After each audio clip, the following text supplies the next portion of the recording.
Hello, what's up, everybody? It's Dustin, Berserker Bear, here with you with Michelle Gibson. Humbled to have her back again for another interview. And we're going to go over infrastructure and bridges and old, what we think is evidence of an older civilization that was here in North America prior to what we're saying, the Columbian Exchange and the regular mainstream history that we're told or sold. So welcome for coming, and I hope everybody can hear us 5x5. If you can, let us know in the chat. I'll be saying what's up and putting some comments up on the screen. But if Michelle, you want to say hello, and for the people who are new, let them know maybe a little bit of your background and where to find you and all that jazz. All right, sure, Dustin. Thank you. And I've been following Dustin for a while, and I knew that a lot of the things that he's looking at around his hometown of Buffalo and Niagara Falls area, and is it Lake Erie there, Dustin? I want to make sure I got the right one. Yep, Lake Erie and Lake Erie and Lake Ontario. And Lake Ontario are very, very, very similar. The things that he's finding to what I've been finding in different parts of the Great Lakes. Hey there. And so not too long ago, I was doing some research based on places that commenters suggested, which took me to Duluth, Minnesota and the Keweenaw Peninsula. And for this interview with Dustin tonight, we're going to be talking specifically about the Sioux, because I did a really in-depth study of Sault Ste. Marie, Michigan and Sault Ste. Marie, Ontario within the last year or so.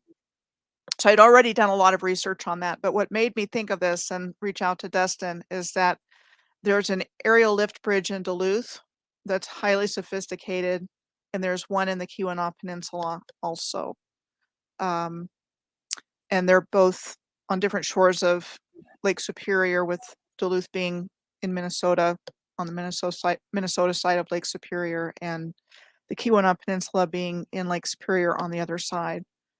And there's, old electric streetcar systems there, and these lift bridges, and history of rail, and also electric park, amusement park. So anyway, there's a whole, it's like a gold mine of information, I think, to be found in the Great Lakes.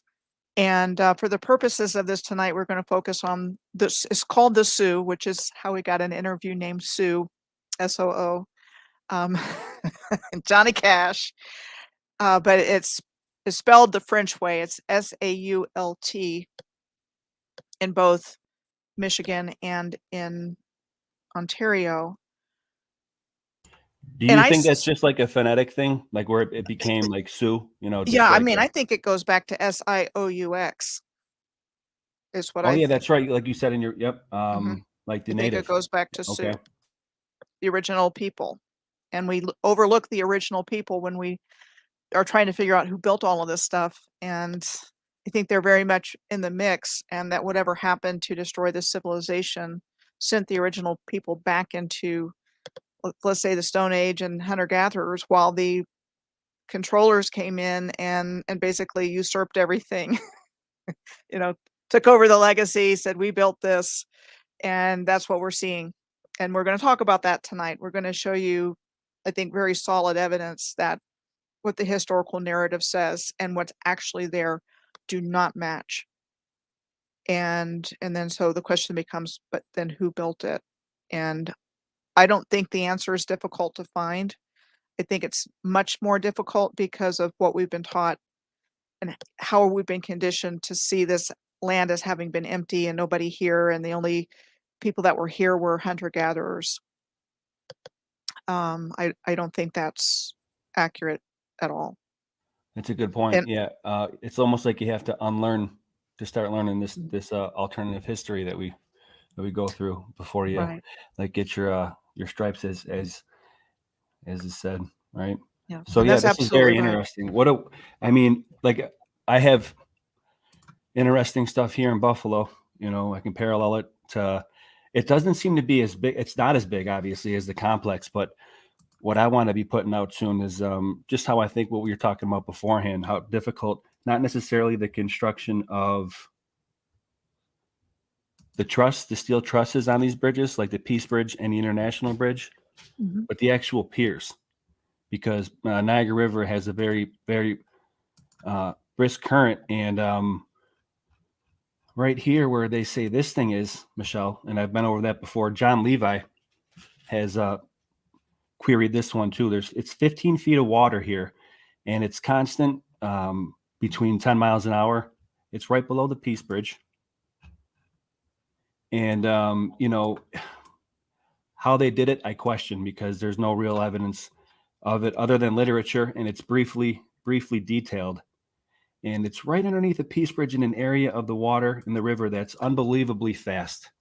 And not only is it fast, it varies, because if the wind is high in the lake, it increases the volume of the river by even between 6 feet and a foot, and that increases the pressure exponentially. And they said that this thing was built in 1875, a year after the International Bridge. So, I mean, with what you see over in the Sioux, and coupled with over here along the whole, I guess what the Rust Belt you'd say, it does appear that there is some older infrastructure.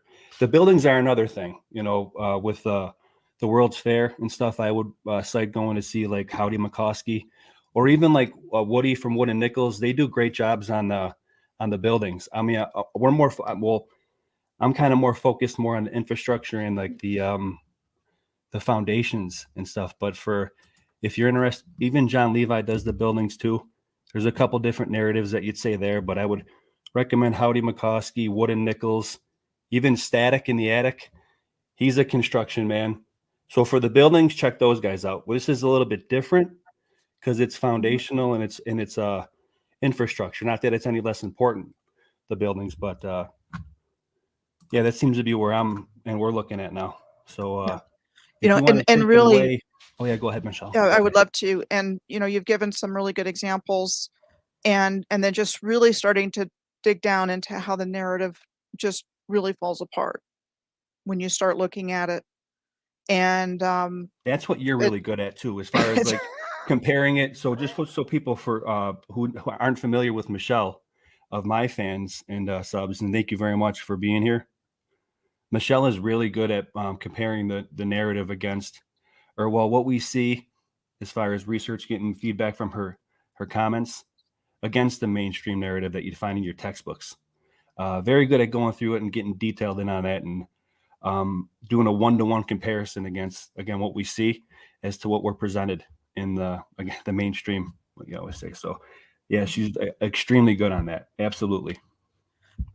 and my research has taken me all over the world, basically by following cities and places and alignments that I found. And essentially, it's shown me a lot of information. I've gotten a lot of information in return, and it's kind of how I was able to leap to the bigger picture about what was there before and what came later, to take over everything, that there was a very sophisticated grid system. It was all connected. It was from what I'm seeing and what I really believe is that humanity was very, very advanced in all ways, very interconnected all over the earth. Um, I can show you similar structures in China, even in Arizona, and I'm getting ready to put something together on that. Um, the infrastructure is the same all over the earth, and we've just been told stories about how it got there and who built it. And Like this. Here you go. it's just like I said, the narrative really does start to fall apart when what we're taught in school. And I was going to use this as an example that you just gave. You said 1875, right? For the Peace Yep, that Bridge. pier. Yep, or the 1875. that's actually for the International Railway Bridge, right? Bridge. And that's why I questioned the sinking of the piers and the caissons in the river at that depth, at that speed. Yeah, it's Okay. questionable. I So found the all the car hasn't diagrams been too. invented yet.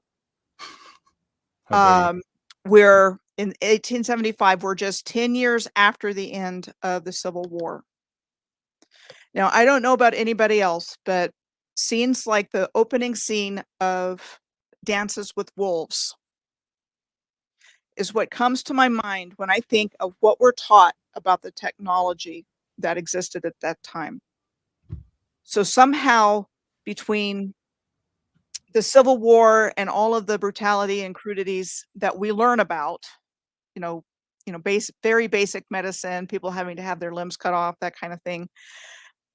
Within 10 years, we're building the kinds of structures we're going to be talking about tonight. It's really off. And then the same thing with the architecture, and I'll be giving some examples in my presentation. And Dustin and I are just kind of going to bounce off of each other. Again, I reached out to Dustin because I knew he had been studying very similar infrastructure in his area, and I'm just coming across things where it's like, okay, there's a big story here. And Definitely. the whole Great Lakes region, there's a big story, and we can only just grab a handful of the story that's here to be told. Yeah, and this thing too, this international railway bridge is a swing bridge. It actually Mhm. pivots to allow traffic through Erie Canal. And I'm gonna Um, be giving an example of that in the Sioux region. There you go. Yep, exactly. So that's another parallel because these things are old trusses. Now, again, I'm not questioning the fact that they can do that. The steel truss construction, and I think Michelle probably be on board. It's like it's the foundational stuff, and even in the Sioux, though, I Well, mean that's so massive. There's actually you can almost see like you mentioned in your presentation that we're going to be seeing terraforming, on a mass scale. And then you got that like mine right next to it, or it looks like it's a materials processing center, of course, in the mine realm, like I used to say, or I like to say, yeah. the And mine actually, realm. I actually do question the whole construction. Like, look how I massive really that. do. Yeah, look how massive that mine is. It's almost like a quarter of the size of Sault Ste. Marie as a city. I mean, it's a sizable portion of it. Mine's always fascinated me because it's like, what are they doing? Probably covering. Allegedly, could it be covering up the old world? Yeah. Why would So they yeah, do you that? know what? You want to show that, Michelle? Sure. I I'll don't go want ahead to. and show that because we're gonna Okay. find the Let me similarities stop and sharing my screen and let me allow you to share your screen. Figure out how to do that again. I might be able to just jump in. Let me see if it'll let me do that. I think it's gonna let me do it. I think I'm in. Oh, and then you could take control. Mhm. Yep. Nice. Okay. Can you see my first slide? Let's add to stream. There you go. Boom. I can see that. Yes, I can. Can you guys see that in the chat?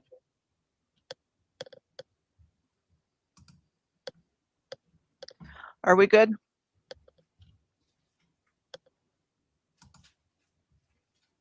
Ready to go? Yep. Oh yeah. I'm sorry. I could see. Can you hear me? Yep, I can hear you. Sorry about that. Yep, we're good to go. I'm looking at the Okay. comments. Yes, So, I can do that. I did a full study of the Sioux Locks area, I guess around a year or two ago, and I had come across this picture. And when I saw that, my mouth dropped open and I thought, wow, there's a gold mine in there. I need to break that down. Um, from the right side of the picture, you've got the Sault Ste. Marie, Michigan area and the what's called the Edison Sioux Electric Company Canal. And then you've got the North Canal and the South Canal and the locks there. Then you've got another power canal. You've got the International Bridge, which includes a railway bridge as well going across. You've got St. Mary's Falls. You've got a massive structure called the Compensating Works, and I'll be going over all of this. on across to the Great Lakes Power Canal, and there's a canal system through there, a lock through there, and then on into Sault Ste. Marie, Ontario. So when I saw that, I made it a point to do specific research on it. Okay. Fascinating. It reminds me of the Gordon Lightfoot song, the Edmund Fitzgerald. Mhm. Great one. And that's it's very interesting tie-in because there's a lot of lead ore mining up in that area, and that's what the Edmund Fitzgerald was carrying when it sank. Bingo. Yep. Yep. So there's a lot of history here. So I think this is another parallel to where you live, Dustin, in that it was founded by, in this case, a Jesuit, Father Jacques Marquette, Oh boy. and Buffalo was founded by Father Hennepin, right? Father Hennepin, yes. Also Niagara Falls, Father Hennepin. Yeah, I believe. I'm not 100 on that on Buffalo, but I know 100 for sure. He did found Niagara Falls. So I wouldn't be surprised if also, plus we have a lot of Jesuit influence here in churches in Buffalo, without a doubt. And I think when you're looking at who is kind of behind the new narrative and the cover up, I think they're part of it. They're not all of it, but I definitely think they're part of it. So they're coming in and making all of these discoveries. Before I go on into him, I just want to make a few comments. So the Soo Locks is the largest waterway traffic system on Earth, and this is called the linchpin of the Great Lakes, and it allows ships to travel between Lake Superior and the lower Great Lakes. And this is where Lake Superior meets Lake Huron with a 21-foot drop in elevation. And then Father Jacques Marquette founded Sault Ste. Marie in 1668. And at least on the American side in Michigan, that's considered to be the third oldest city in the United States and the oldest city in Michigan. And I find it interesting that the plaque is on a big boulder, and I don't see those as boulders. I see those as ancient megalithic stones. And we see them as boulders because that's what we're told, and we're not taught anything different. But a lot of these plaque holders are huge, and they're cut in shaped. We And got some in Buffalo. Yeah. We I have mean, we have a henge in Buffalo, actually, in the Erie Basin Marina, which I'll show you after the presentation. That you found your tetrahedron, Michelle. I might have found a triangle that points that might be pointing to the Pillars of Hercules, possibly, and it involves the what you're talking about, Barry Fell, that the mystery hill, the henge in Buffalo, and the Washington Monument. Remember we were talking last time about, I asked you, do you think Buffalo might have been the old capital? Maybe it was Mystery Hill, because it makes a triangle that points at the pillars. And I'm sorry to interrupt you. I'm going off on a tangent, but we'll talk about it later. And Mystery Hill has like the sunsplash thing, and it would be the capstone vertices, where Buffalo would be the left vertices, Washington would be the right. Could be nothing, but it could. I don't think it's nothing. I mean, I think everything was laid out geometrically and intentionally. Everything. And so there was a reason for the infrastructure on the ground, and it was connected to each other. There was probably cosmic energy coming in. It was aligned with star systems and the lunar cycles and the solar cycles. Yeah, Buffalo is the only northeastern city that has a sunset over the water. And that little sliver of Lake Erie affords us that. As one person had put it that I seen the video of, an oceanic view, and of New York City, Boston, Chicago, Buffalo is the only one that has a sunset over the water. And the henge that's in the Erie Basin Marina is set up such where you can actually catch it. So very important esoterically, for what you're just describing. Yep. Yeah, I mean, I think it's all was intentionally done, and that we were at a very high level of consciousness and ability prior to what knocked us down. Okay, so Sault Ste. Marie was one city until the border between the United States and Canada was established at the St. Mary's River. And that was in a treaty after the War of 1812. And that created Sault Ste. Marie, Michigan, and Sault Ste. Marie, Ontario. And as we've been talking about, the area is referred to as the Sioux. And it's the oldest city in Michigan. And like I said, the third oldest city in the United States. Another really interesting point of information, I-75 ends up here in Sault Ste. Marie, Michigan. Now 75 goes all the way down to Florida. That's where I know it from. But it's a true interstate. And then Interstate 41 ends at the end of the Keweenaw Peninsula near Copper Gulch, and that's another one that goes all the way to Florida. Just an interesting point of information. If you live near either one of those, you can hop on and head on up as far north as you want. My Okay. dad loves looking at maps. He was a truck driver back in the day. He'll look at maps like he's reading a book. Yeah. Oh, He'd appreciate that. they're great. And there's a lot of information on old maps, I think, as we both found in our research. Oh yeah. So the course of the main course of the St. Mary's River, so that's here, starts at Whitefish Bay at the eastern end of Lake Superior and flows 74.5 miles, or just a smidge under 120 kilometers southeast around Sugar Island into Lake Huron. So, we've got a, oops, didn't mean to do that. Okay, so so you've kind of got it branching off in both directions here, and I'm going to talk some more about it in the next slide. But I mean, there's definitely channels going on here. Michelle, you know what it looks like? Kind of reminds me of like the above it, like right above Sault Ste. Marie, where it's like in between the historic site and the Sioux Locks, like that marshes, the Whitefish Island in the middle. It almost like reminds me of you know what, the Marley machine, and that Campbell did a couple videos on from Autodidactic, the Marley machine in France. That like that's kind of the undertone that I get when I go to Niagara Falls. Like these things might have been those type of machines.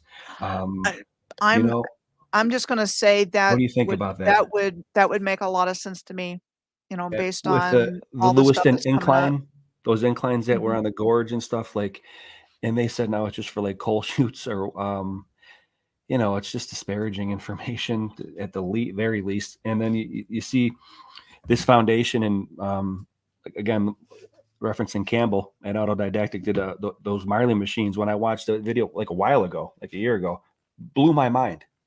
And if those things were here, like we're saying, and there's the idea that the new world is actually the true old world, those things could have been here. Absolutely. I absolutely believe that.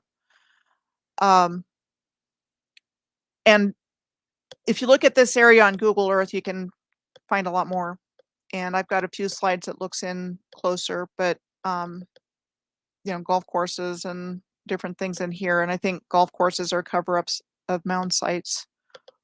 They just dig a sand trap out of the top and you've got a golf course. And so I think they're definitely part of the original grid system, but from a long time ago. I mean, I really think this goes back to ancient times up to relatively modern times and has a similar, let me see how I want to put it. So we have ancient, we have medieval, we have Renaissance, we have modern. I think it follows a similar path, but we were much more advanced at all of those points than we've been taught, in the way that we see our history and and what we were actually capable of. I think it was all very advanced, and the more ancient infrastructure, for example, like when you see stone circles and they match the heavens, I think as the civilization evolved and the architecture evolved and the infrastructure evolved, I think like the ancient stone circles became something else. Maybe a building, maybe I've seen Capitol buildings with solar alignments and lunar alignments and other buildings like that.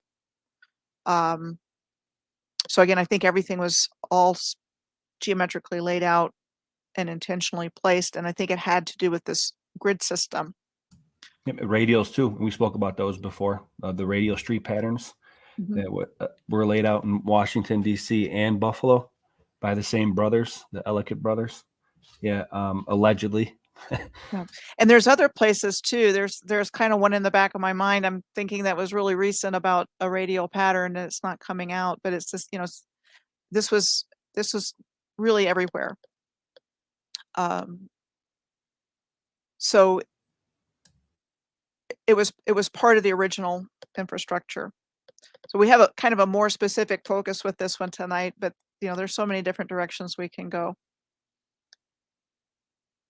And I use this example in this slide because what we're told that the River of History Museum in Sault Ste. Marie, Michigan says. And there's exhibits there that say the St. Mary's River is 8,000 years old and was born out of the trauma of this land as it buckled and ruptured and gave way amidst thunderous sound and gigantic force, carved and formed by nature's relentless sculptor, the glacier. So in this one, I want to take a look at what this violently formed nature-carved river looks like. And before the St. Mary's River even comes to the lock system from the direction of Lake Superior, so that would be like going in this direction, this is what the shoreline looks like on the Ontario side with points and straight edges. So you've got what looks like,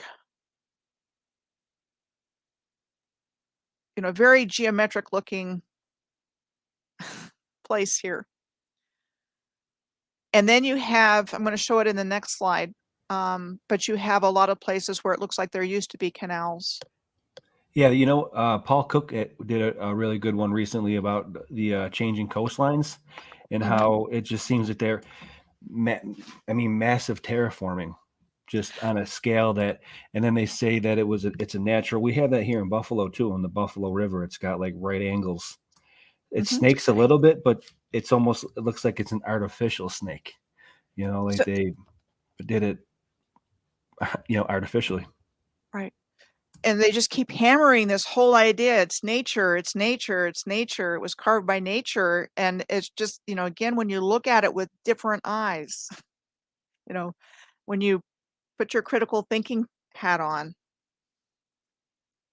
it doesn't look that way. Your thinking cap? Your thinking cap. It does not look like that was natural. And even if it was natural and they formed it that way, how were they doing that in the 1800s? Right, that's the question. So that's the deal. Like we think of it in terms of context of now, and we can do this massive engineering now. What comes to mind is it's always like an old History Channel that comes video that comes to mind, Michelle. Or Discovery Channel, whatever. But like they had one mega engineering, and they would show like the building of the Viaduct Bridge in France, and like they have massive capabilities now.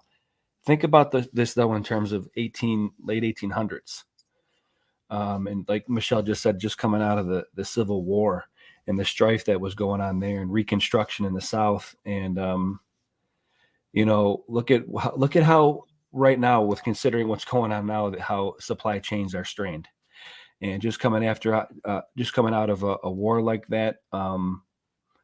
To put in some historical context, we can see what's going on now with the supply chain. So that's why I think that we have right to at least question. We're not saying, I keep on underlining, we're not making any claims here or whatever, but we're just questioning from what we see. So yeah, think about it in terms of course, we know we could do stuff like that now. We're talking in the late 1800s here. And then the other thing is, you see this is all torn up here.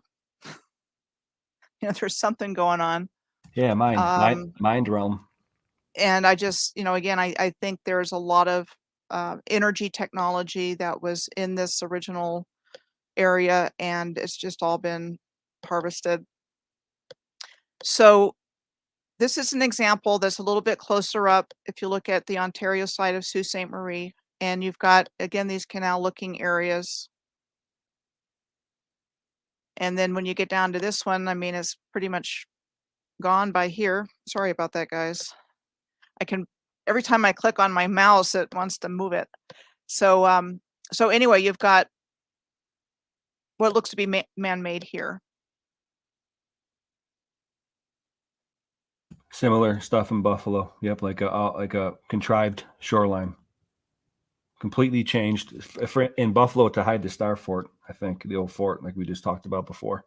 And you've got some really good slides on that. So I'm going to start on the right-hand side where the red box is. And just, Dustin, this is one of the things that made me think of you for this. Because you found some old infrastructure by the falls, right? Oh yeah, definitely. Even upper Niagara River, yeah. So this was part of the Edison Sioux Electric Company Canal, also known as this Edison Sioux Power Canal. And it supplies the St. Mary's Falls hydropower plant, which is an 18 megawatt with capacity up to 30 megawatt hydroelectric generating plant. I'm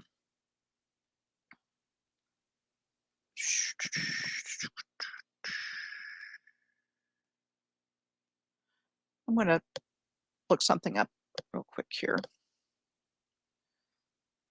Oh yeah, absolutely. I have to.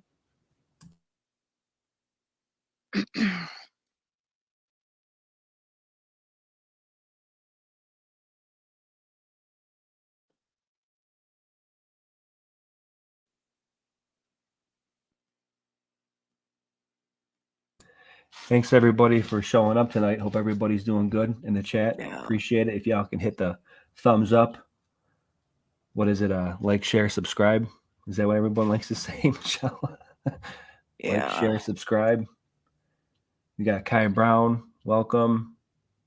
Two Hats, welcome. Ben Porter.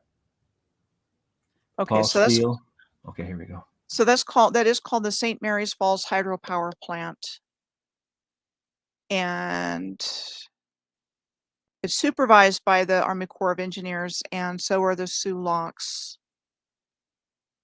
And it So said is that swing bridge on the International Bridge? It's operated by the Army Corps of Engineers. Yep. So this complex was said to have been built starting in September of 1898 and completed in June of 1902, using engineering work from the first iteration of large-scale electrical generation in the late 1800s. It was from this work that the plant and utility grew up around it acquired their historic name of Edison Sioux, although Thomas Edison did not himself build the plant. So it was built to contain 74 generators under a single roof, done under the constraints, we're told, of the classical style by building an industrial structure of 1,340 feet or 410 meters in length, parallel to the St. Mary's River and facing the structure with masonry. And the sandstone facing of the power structure was chiseled out of blocks pulled from the Edison Sioux Power Canal. Okay, so I wanted to just get a handle on the dates, and I'm sorry I didn't have that in my notes. Okay, so don't worry about it, Michelle. We're told that was built in 1898. Now, I don't know. You know, I've been studying these buildings for a while, and I know you have two, Dustin. So we've got our 2 windows and 3 windows. And you see a lot of that on the older buildings. They have triple windows and double windows. Yep, and they have that corbelling. If it's brick, they have the corbelling up where it's like a nice. It's almost like the opposite of inside a crown molding, where up at the top it's more ornate. It just doesn't clip out to nothing. That's older style brick for sure. The, what I question even more so, as I would like to look to see underneath that, Michelle, and what the actual foundations are, and then like how fast that current is there. Because what I really question, and the parallel to here in Buffalo, is now I know that they could. Man, when did they say this was built? Between 1898 and 1902. So they were able that they had caisson technology at that time, airtight caisson technology at that time. And they, if it's close to shore, like the Brooklyn Bridge, for example, when there was a comment that I underneath one of my short posts about I think the International Bridge and the piers, and they had used the example of the piers that were made for the Brooklyn Bridge and how they had the bends and everything. But those are a little bit more close to shore, and you can actually use the shore as leverage to make those older caissons. What I would question is that, are they on stone piers that are like monoliths? Because there's a certain type of monolith, or there's a certain type of pier caisson that's actually just called a monolith pier. And I wonder if those are the ones that they're designating as the ones that may have been here. So, because you know what, I think that when it comes to buildings, again, some might disagree with me. That's why I cited Woody and all those guys. The buildings, I think, all could have possibly, like, especially if they're red brick, the industry ones, they could have been built in the Industrial Revolution, I think, right? It's the foundations, I think, where the actual questions lie, because they're actually, I think, covering it up. And we could talk about that with the Star Fort that was in Buffalo, because it looks like the shape of a star, but if you zoom in close, it's like buildings. Like they were actually taking it down and disassembling whatever the previous Star Fort was made of. So when it comes to the brick, man, I know some of these, not even not the 33 degree masons, just stone masons in general are very skilled. Even now, I remember watching one come over my father's house and put in the stone fireplace, and just the skill and craftsmanship that they have even now. They had that a couple hundred years ago. I would what I really question is the foundations and the piers and everything out there, especially at a complex like that where it looks like they probably had a Marley machine in place in that marsh. You know, all in all, it's still unbelievable. It's a quandary for sure, and certainly begs more looking into. One more thing before I move on from here, and thank you. You've got this going on here where this is backed up into earth. So again, there's always questions about did they design it that way, or did that just kind of Yeah, that's a who's there? quintessential. Is what you'd say a quintessential feature of the mud flood would be, Right, right? Yep, right. I agree with So 100%. and again, it's like if you just look at one or two examples, it's like, oh well, they must have built it that way. But when you start looking at tens and 20s of them, it becomes much more suspect about what Agree. that actually means. That's why I thought it was funny when before when we were talking about, I was listening to your conversation with Sam Tripoli on the tinfoil hat, how he was explaining how these buildings are just like covered up. It's like what they look like they go underground. It's like, yeah, we've been questioning that for like, a couple of years now, you guys for even longer. But yeah, it's like you guys are catching on now. I mean, there's specific features that you look for in what we say quintessential mud flood building would be. Even though we might have different theories on what it is and stuff like that. That's neither here nor there right now for this specific thing. Yeah. And that catches your eye. And it, like you said before, if you have the eyes to see it, it's like it smacks you in the face. Like you're looking at something from close up and then all of a sudden you zoom out and it's way more apparent when I guess it's by default because it's in our research, but it just sticks out way more now that I see it, even in Buffalo, even when I watch your guys' videos and everything, all the regulars, it's so obvious. So this is the same plant from another angle. And basically, the water velocity of the power canal varies at times, but it can be up to 7 miles per hour or 11 kilometers per hour. and the entrance is controlled by 4 steel head gates. So, you don't really get a close-up of that in the pictures that I have, but, um, the best thing is to be able to go and look at it, right, Dustin? Boots on the ground, Now that's take what I'm talking pictures. about. Yep, you got That's it. that's how you get the real details, because That's right. you have to go with what the internet has, and sometimes it's not exactly what you're looking for, but hey. But again, you've got, you know, it's really sophisticated stuff. I agree, 100%. You know? Let's see. Can I share the screen real quick on mine? Sure. How do I? Okay, There we go, I share. stopped sharing. So I just need to Okay. get lower and go back to where you are. There we go. It's yours. That's the Marley machine. I just wanted to show that. And this was in France, I believe. There you go. I first learned about this from watching. Yeah, Versailles. Allegedly, this thing fed the fountains of Versailles. And when I look at, it's got a weir, a massive weir, probably looks like what, Lego lifts, maybe. This is what came to mind. Comes to mind when I go to Niagara Falls and I see these the water weir up there next to these old power generation plants, and even at the Sioux. This is what I was talking about right here in this area. Like you can just, I wonder if it was something like that. Maybe not the same application. Maybe though. I mean, it's a big stretch, but still, again, if the New World is actually the Old World, it's quite possible that these type of things were here. Okay, and the monolith piers. We'll get after your presentation. I'll go back to you, Michelle. Okay. I'll stop sharing, and then you can take home. There you go. Yeah, that's has to be left on the table, as far as I'm concerned. And that was just for a visualization of what the actual Marley machine is. I shared it in the chat also, Campbell's video on it. Too many things going on there. Okay. So we've got the power canal. And then as we move across the graphic, the next place we come to is the Sioux Locks complex.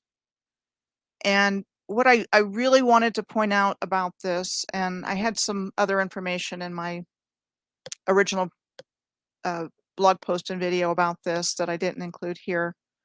The Sioux locks are considered a wonder of engineering and human ingenuity. The first locks were said to have been built here in 1855. So that would have been 6 years before the beginning of the Civil War, which was 1861. And operated by the state of Michigan until transferred to the U.S. Army Corps of Engineers in 1881, who owns and maintains and operates the St. Mary's Falls Canal, within which the locks are located. And again, this is really sophisticated stuff. And what I didn't include in here, that now I'm kind of wishing I had, but buildings like this, if you look at them, they're old style masonry buildings. Okay. And again, it's just. So you know what? That makes me think that those might be the original buildings that were prior to the when I think of the burning of Buffalo, and the foundations that I see in these buildings that are even on the outskirts of Buffalo where there shouldn't have been buildings. That's similar probably, I think, to the masonry. So that will lend credence to, these cities being a little bit bigger than we were told, and maybe being overgrowth, and found ruins like we've discussed before, allegedly, possibly. Yep. So I wonder if maybe I should look into that further. I'll put a keen eye, see if I can get an eye on that building to check out the masonry, and I'll try to compare it to the foundations here in Buffalo. That would actually be pretty cool thing to do. Yeah, and I just pulled one up so I could show you what I'm talking about. Buildings like this. Okay. Again, you've got the 3 windows and the 2 windows like you do at the hydroelectric power plant, and again, that's something that's all over the place with this older masonry. And they have stories for everything, but it just seems to be a signature feature of the original civilization. His story. His story. Oh, should I You say know, her story? Her story also. his or hers. His So you've got her the, story. you've got the big, beautiful our story. You've got the big, beautiful building here, and then you were talking about the foundations, right, Dustin? I mean, that's a good picture Yep. of the There you go. locks. How Possibly, yeah, like the old canal system, like we've talked about before, and you've done extensive ponderings on previously. Like everything was, there were more systems of canals back in the day because it was more of a cheaper source of navigation, and we could say what we want about overpopulation and yada yada yada. Don't buy that model. Maybe in the big cities, yes, but that's a whole different Pandora's box to open up. Yeah. There's a lot of open space out there. A lot of open space out there. Yeah, there is. And I think I think there were canals all across the country, but in most places, there's just traces of them. I mean, they're not used anymore. I think it was like the road system at one point, not just here, but all over the world, actually. Some spokes of the radials might have been canals emanating out from these centers of the one in Buffalo, the Niagara Square, is where that old disassembled Star Fort allegedly is. So, yeah, fascinating. Yeah, and you're going to go into some really good examples with your stuff. Okay, so this is just a diagram of what it looks like, the bypass of the rapids of the St. Mary's River. So the river drops 21 feet or about 6.4 meters, and it's described as hard red sandstone in a short 3/4 mile or half-kilometer stretch. So again, you're looking at really, really sophisticated engineering going on here as going downstream, if you will, between the lakes and the waterways, in this case, the St. Mary's River. And I found other examples of water or hydrology systems that are just, again, really sophisticated for the time that we're told that they were built in. Yeah, there's one right near here. Welland Canal is pretty. Welland Canal's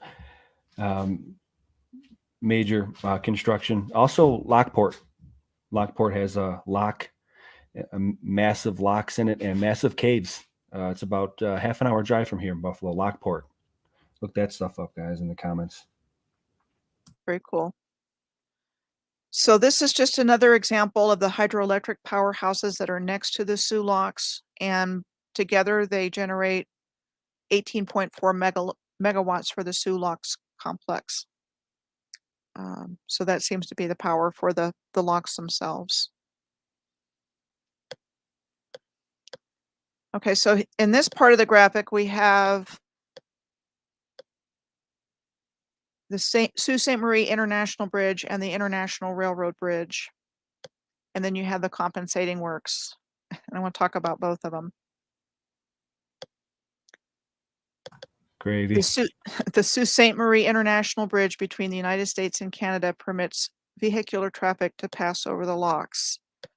So you were talking about a swing bridge in your neck of the woods. This has that as well. Yep. And this is a lift bridge, and there's one in Duluth. There's another one in the Keweenaw Peninsula that raises up. And the Sault Ste. Marie International Railroad Bridge, which runs adjacent to the International Bridge, was said to have been built in 1887. It has the vertical lift bridge and swing bridge, both.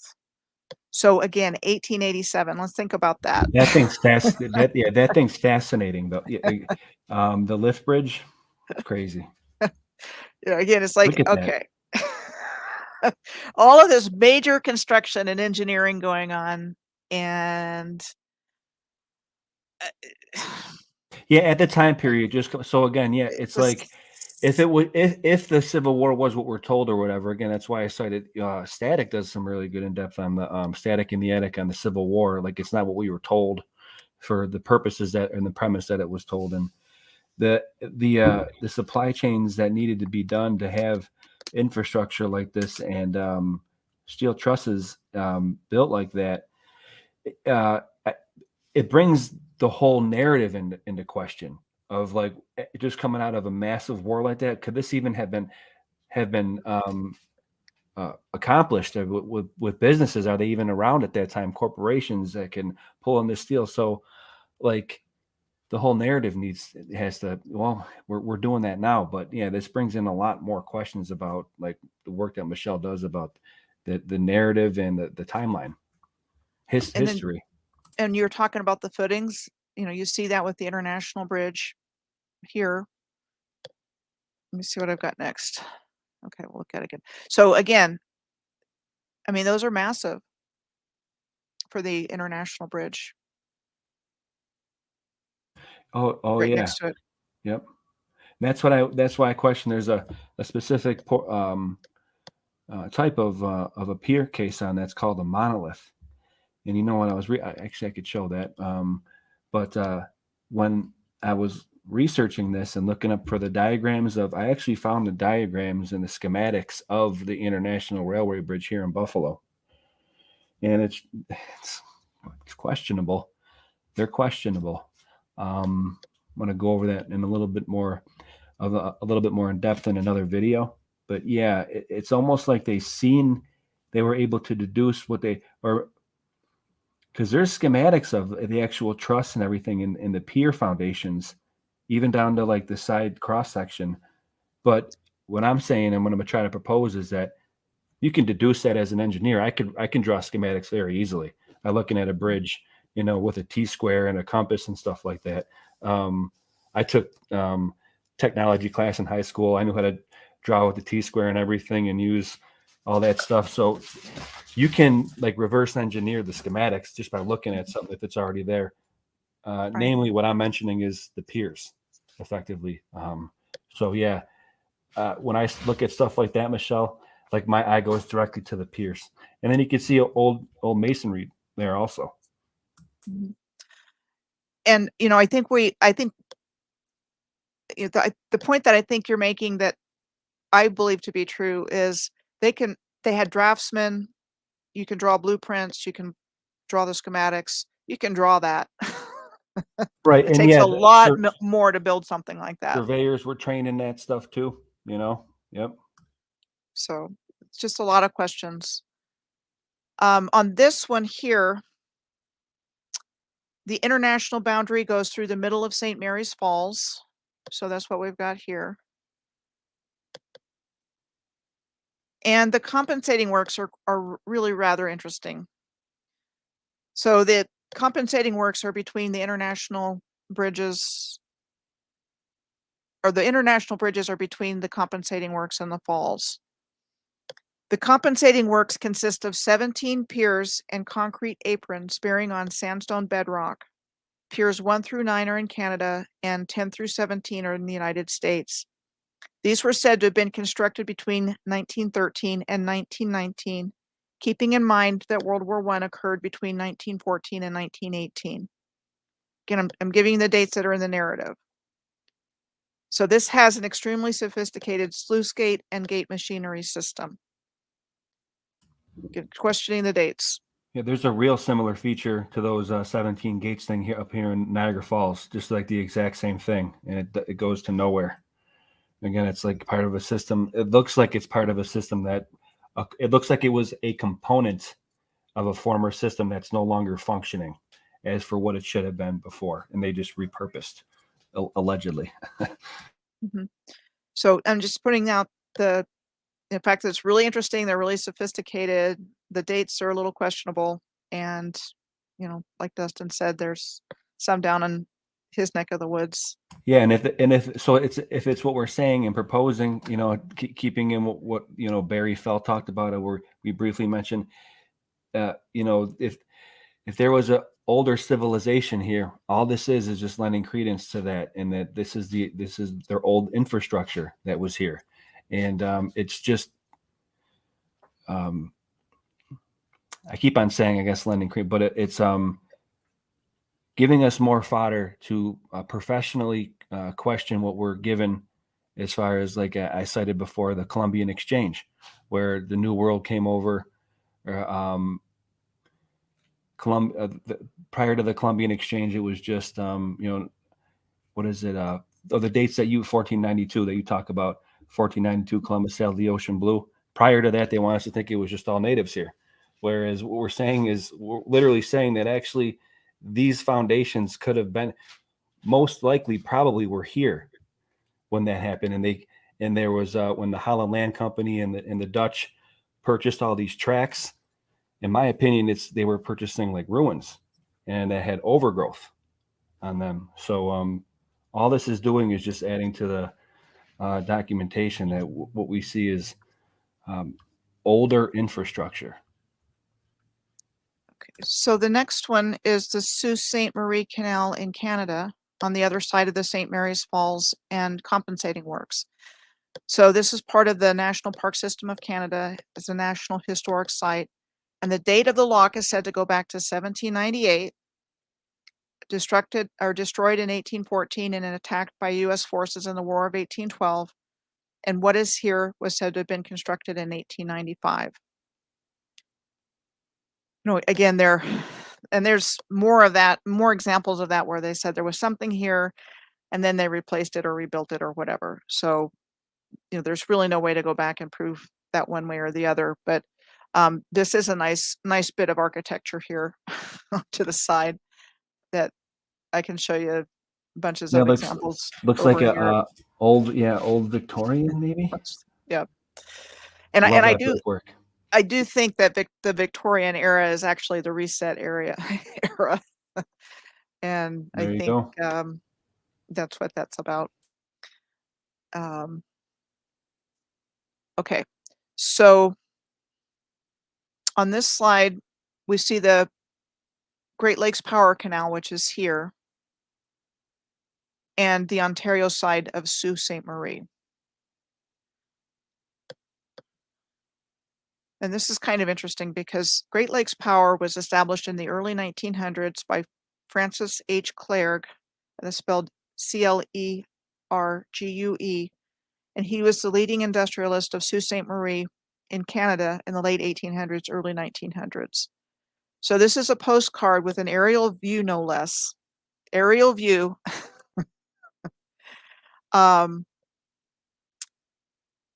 Of the Canadian locks, the steel plant, the Great Lakes Power Company, and the Spanish River Pulp and Paper Mill. And I just want to point out a few things.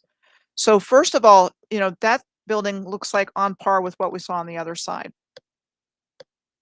Nice masonry, nice architecture. And then you've got a whole bunch of infrastructure over here, right? Industry, big time industry. Yep. Yeah, I mean, that's the historical portrayal of it. So this is supposed to be the pulp mill in 1895, September of 1895. And I mean, it looks like a castle. You've got the old masonry wall here with the steps. You've got the 2 windows going along here, 2 and 3 windows. Yeah, that looks like a castle. So more of the same.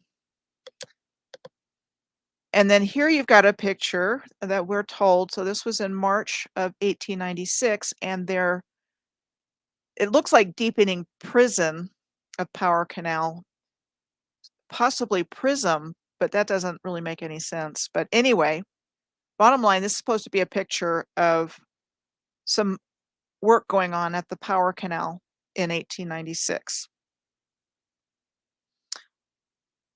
Under construction. Okay, so I'm just want to point out how this looks. Just a few guys digging in the snow, and it looks repeated like that for a a staged reason. picture, and I want to say it's always the top hats. I mean, what are they doing? It looks like they're digging in a puddle. Right. And I know what you mean by the top hats because I've encountered them.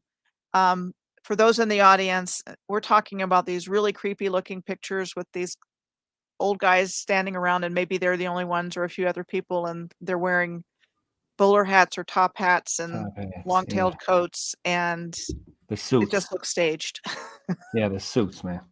Yeah, what we say, the robber barons, whatever. Yeah. Allegedly could it be? So we've got this up at the top here, and maybe it's just me, maybe I have a bias, but that sure looks crude to me. Like a crane of some sort, raising and lowering whatever. It looks like it's made out of wood. Maybe a little house over here. That's interesting because they say the caissons that they laid the international piers with were made of wood, but they were airtight and they were able to sink them in uh, 20 feet of water with constant current between 12 miles an hour in 1875. I mean, this is really turning over some stones because this is, man, I hate to use this example, but with theoretical physicists say and propose about what they see in space, whatever, it's just all constructs effectively. I'm not debating whether or not it's right or wrong. They're just based off of theories. And when people scoff at us for what we're doing, well, what are you appealing to? Are you appealing to things that are based off of theories too? You are, if you buying into certain models. And that's why we have professional right. I always say professional right to question what we are questioning because what we're presented on a certain level is BS. So we do have right and merit to question this stuff because look at what we're presented. It's there's disparaging information to say the least. So that's why I say you got to unlearn before you can start looking into this stuff. Yeah. And, it's really important. I mean, thank goodness for the internet, or this wouldn't be happening at all. And all the information that's available on the internet, where you can look at historic pictures and find out all the stuff that you never knew about, when growing up.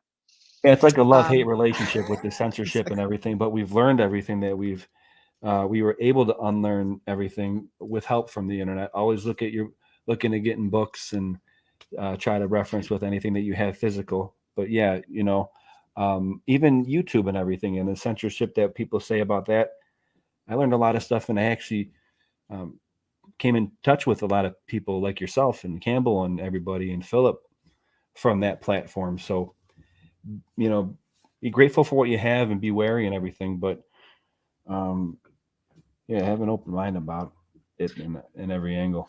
Yeah. And I think you'll go more into it. But when I was growing up, about the only thing available was In Search of with Leonard Nimoy and Robert Stack and Unsolved Mysteries and Arthur C. Clarke's Mysterious World. And I love shows like that. Like I Me couldn't too. get enough of it. But that was Yeah, about it. you know, this material just was not available. And so, good point. for all of us that are really looking into this and waking up to this, um, it's just coming out, it's flowing out because you really can't really stop the flow. And I do believe that there's been technologies that have existed for a while that we don't think of because it wasn't supposed to. So things like photoshopping and stuff like that. I absolutely believe we had technologies like that. Agree. And I've had people tell me that we did. Um, so they're trying to hide this civilization, this massive civilization, and they succeeded for, you know, up until the last 5-10 years. And, Yeah, it really seems like the 2020 thing, 2020 after 2020, or you can even say I've heard it said like when the masks went on, the mask came off, type of deal. Mhm, Like people are mhm, seeing it's the age of Aquarius now, and all that astrological stuff. I certainly give lend credence to that. Still have the firmament model, whatever. But mhm. yeah, it seems that after 2020, things just even in the past 5 years, like you said, but yeah, more so even in the past year, people are this is gaining steam, and it's really cool to see. But I think it should be more apparent than it is. But well, I guess it's a slow moving locomotive. Yeah.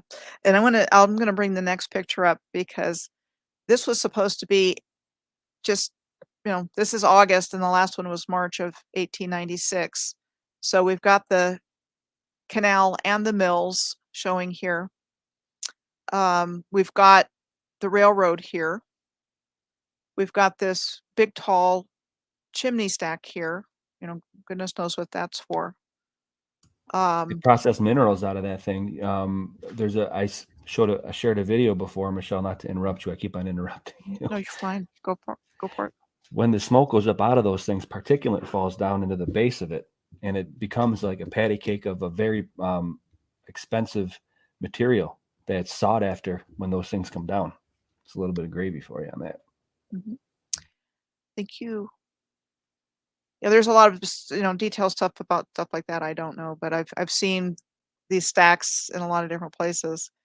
Then you've got the old stone here, you've got all this stone over here, you've got these arches here. There's a lot of stuff going on in this picture. And again, I mean, I think the rails were already there. It looks old. It looks old world right there. Yeah. Okay, so that was before, and this is the same power plant today. So this is gone. This beautiful masonry structure that we saw on the other side that's still there. This one's gone and it's been replaced by this. And I mean, when I was looking for a photo of what was there now, I bypassed this a couple of times because I was looking for that. And then I realized that was it. It's like one of those concrete block, apartment buildings. Yeah. Pretty plain. Real pretty. And I'm going to go a little bit into Duluth, if you don't mind. I just want to make a quick foray into that before I end this part of it, because there's some stuff there that's just mind blowing. Okay, so there's the power plant here. Well, all that mill we saw before is gone. This building is an old style building here. You've got the Mill Steakhouse and Wine Bar, Mill Square. If you want to go on the canyon train tour, you can park here and pick it up here. You've got all this rail infrastructure going on over here. You've got what used to be rail infrastructure here. But why are you going to build a massive complex like that only to take it down? And they give excuses like, well, like it was not in good repair or whatever, but I know you've looked at a lot of masonry and I've looked at a lot of masonry and that stuff's really well built. Absolutely. Yep, absolutely. It's withstand the ages. I think a lot of it is to cover it up, like those overpasses and the interchanges. Here in Buffalo, they cover. There's old world, older bridges that you can see the foundations of, or there's probably like, maybe not even the older world, like you'd say Tartarian bridges or whatever, but it's just the older infrastructure that they're covering up. So if you looked at it from a bird's eye view, you can't discern what it used to be, and that's, in my opinion, a tactic to hide. Without a doubt. And this last picture is just kind of another view of the same thing. More of the train tracks, big rail yards here, more business here, but most of the infrastructure that's here is gone. So that was what I had about the Sioux, and I'm just going to bring up some real quick stuff about Duluth. Because I don't want to get too much into your time, but there's some really important points here. So I don't have any time. This is your time, Michelle. Okay. That's great. You have a lot to add to this. Okay, so the Duluth Aerial Lift Bridge spans the Duluth Ship Canal and Minnesota Point and was said to have been constructed between 1901 and 1905. And this is one that was said to have been modified in 1929. So, I didn't have any details on how it was supposed to have been modified.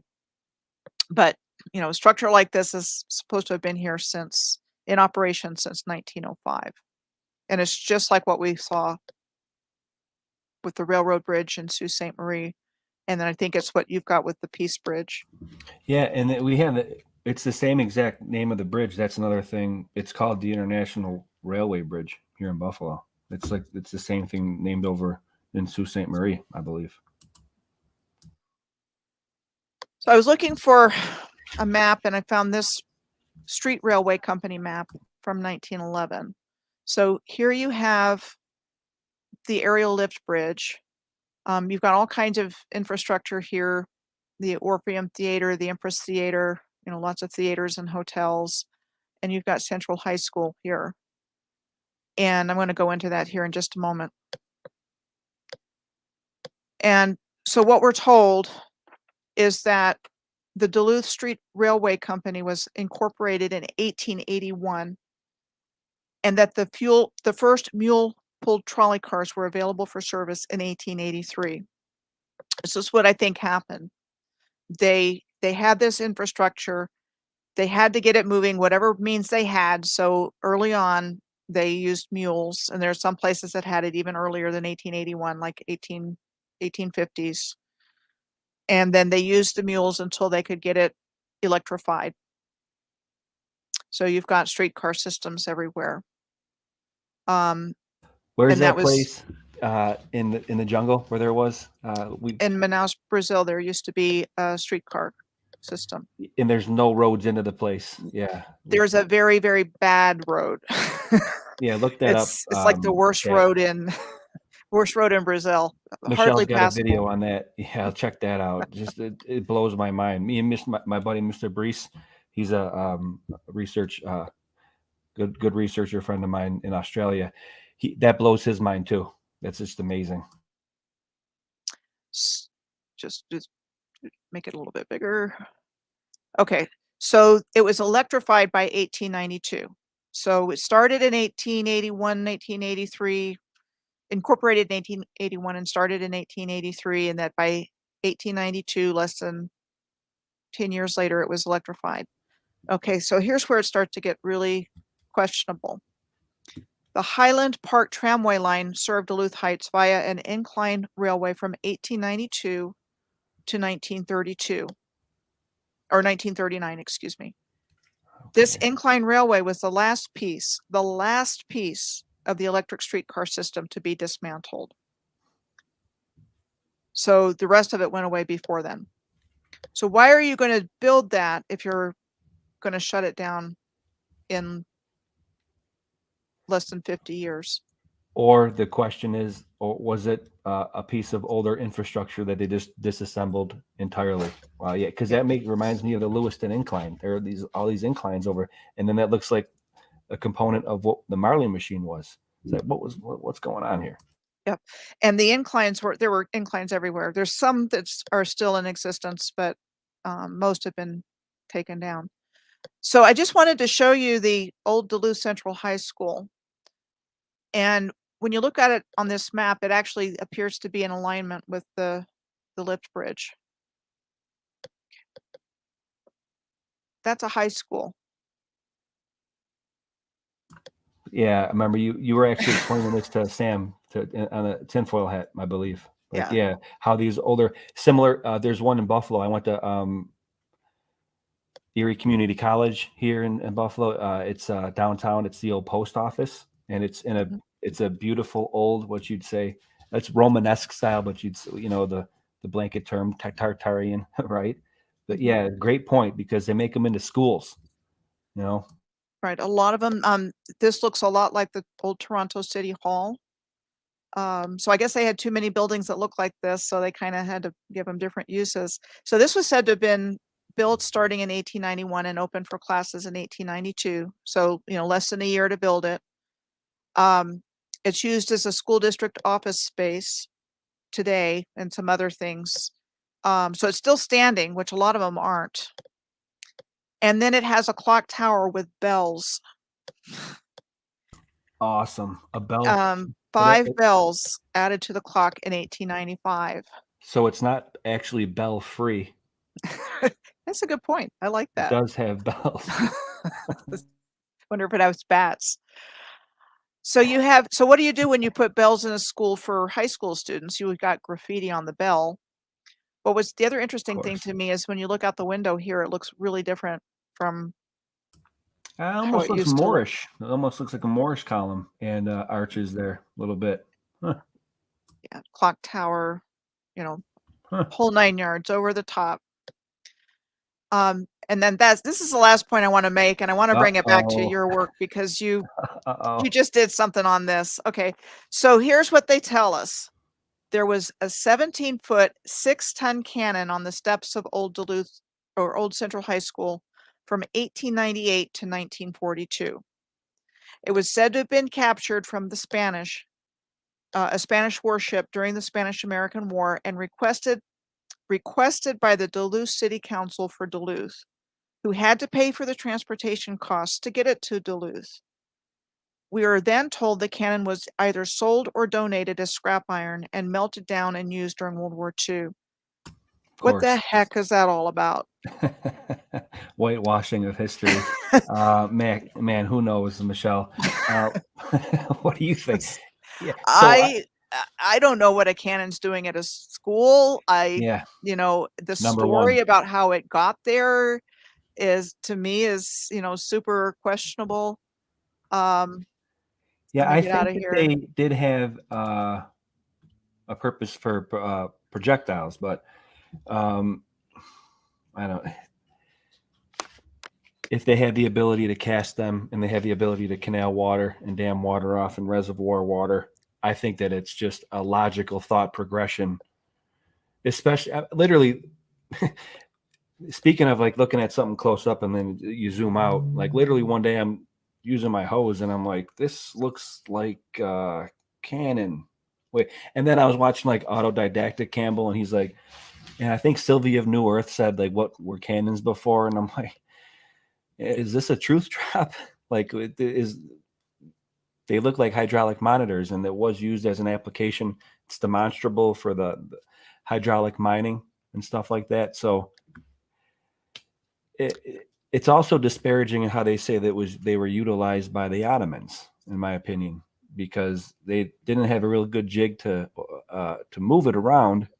But if you had it hooked up as a nozzle, the actual pressure makes it easier to move. You can actually use the pressure to move it. And they had counterweights where the cannonballs counterweights. I don't know. That's a whole. I'm going to get into that a little bit more, and I'm going to mix in a little bit of Greek fire with that possibly down the road. But yeah, the Eye of Sauron don't like that one because I think that's getting real close to like the whole Greek fire thing. Grease fire is like a closely guarded secret by whatever. They don't know what the actual concoction was. Meanwhile, it might be very simple. And if what we're saying, like the old world or the new world is actually the old world, that stuff might have been here, Michelle. And like taking in the work of Barry Fell and the epigraphic society that was talked about by Leonard Nimoy and that Uncovering America should be left on the table, I think. So take it away, Dustin. All right, let's see. What do I got here? Let's show some gravy. That was awesome, Michelle. Thank you. So the Sioux City, what do you guys think? That old infrastructure there? I would say so. Contributing evidence to the new world being the true old world, at least as far as in this epic, or Baktun, if you want to use some Mayan lingo. Okay, so let's see. Let me share my screen. I keep on always losing my place here, Michelle. Okay, and audio. Okay, so this is something that I came across in one of the books that I get off of archive.org. You could look up Buffalo industry. Literally pretty much all the pictures that I'm showing, and even in the videos that I do, Michelle, people can find them on a real cursory search of the web. And I always like to source them if I can, or at least show the title of them. Because if it's coming from one of my books, I'll say that. And if I'm grabbing it from the source of the internet, I always like to say what it is. So I grabbed this out of a book of the old Buffalo industry. And notice how it says the map of the Niagara frontier during the War of 1812. And so this is Canada on the left, and it's got a battery here, which is Fort Niagara. Now, I could show that that's still here in real world. Now, there goes the henge in Buffalo. Okay. That's in the Erie Basin Marina. A fish right there. Is that where you went fishing that time? Yeah. Haven't caught a fish out of there yet, but so let's also keep this in mind. Now, this is how this exact place used to look back in the day. This is from 1880. Now look at you see how you got a star shape there, Michelle? Like I've said before, you zoom in on it, and it's actually building, or it's infrastructure. Okay, and this is probably obviously a rail station to accept stuff off of ships. But why the star shape? And why the buildings over it? I question that. Like, were they disassembling? Like John Levi brought that up before. Like they're like mining it almost. Like a mine realm. There goes another shape of it too. This is 1902. 1902, and that the Peace Bridge isn't here, but that water intake crib is. Okay, which is very interesting. And so is the International Bridge. But just note the star feature here. Okay, you can see that clearly. Now we go back to here, and this is the War of 1812. And you have earthworks here where it delineates earthwork. And that's actually this whole area right here. And now what's very interesting are the tunnels that are in here. And there is a tunnel between this building, and this is where they're delineating that earthworks, I think, Michelle. And this is where it gets a little interesting because let me show you the actual star fort over here. Old Fort Erie has a star fort that you can, I always lose it. There it is. So that star fort right there is what's being depicted right here. You have the same X across over here, but they're really in history. It's called Fort Porter, but it was never delineated a star fort. And like you've done work on it before. At the heads of all rivers, there are star forts, and it just looks like this was a real big one that was dismantled. And I can't find any history of it. This was New Amsterdam before Buffalo was. I have pictures of that in this 1804 radio of Niagara Square. That's like right in the center, right here. And so it radios out from the center of the star. Okay, and I think that there were obviously you have slips in here, but these all might have been inlets for a canal. Okay, now also, what's very, very, very interesting. Let me show you pictures of that. This is that henge. Okay, this is the real important. I think esoterically they say it's Irish, but of course they're going to memorialize a horrible incident in history. Just seems to be certain MO of the operators. Oh, go ahead. I'm going off here. No, that's the main way they hide a lot of stuff is they turn it into some kind of memorial. Right. And yeah, so that's right here. So you have, what I'm saying is history has hidden up, modern history has hidden up the fact that there was probably a fort right here, a massive star fort. And I can't find any history on it. Also, it has the 1812 picture has earthworks. So when I look up what's going on in this area, there is not only that henge down there that I didn't have any idea of before I went fishing down there. I'm like, oh my goodness, they have a henge here. And this is very important because of the sunset in Buffalo. Mm-hmm. Okay, that's why I proposed that it might have been the old world, maybe capital. But then maybe it's the, check this out, Michelle. Where do you see this? I go to Lego list. That's what I'm talking about. Okay, memorial. Now, okay, here goes that. This is a little bit crude. I could do it a little bit better. But you see that right there? I plotted that.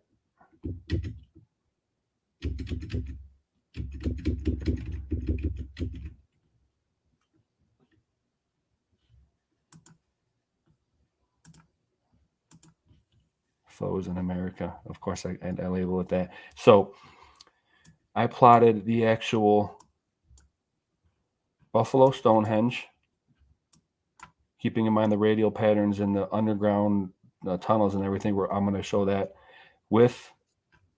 I wonder what you think about this, Michelle. And if the Phoenicians sailed here, I mean, I'm not labeling good or bad. Look up Barry Fell in the Epigraphic Society, and there's a really good CF Apps video. Who he doesn't he shows the actual whole video of it, which is awesome. CF Apps is another megalithic researcher. Okay, so just on a whim, after I watched that video, and I'm like, oh wow, you know, were the Phoenician, the sailors here before? Is all the infrastructure theirs, like Barry Fell kind of puts out there, which is definitely feasible.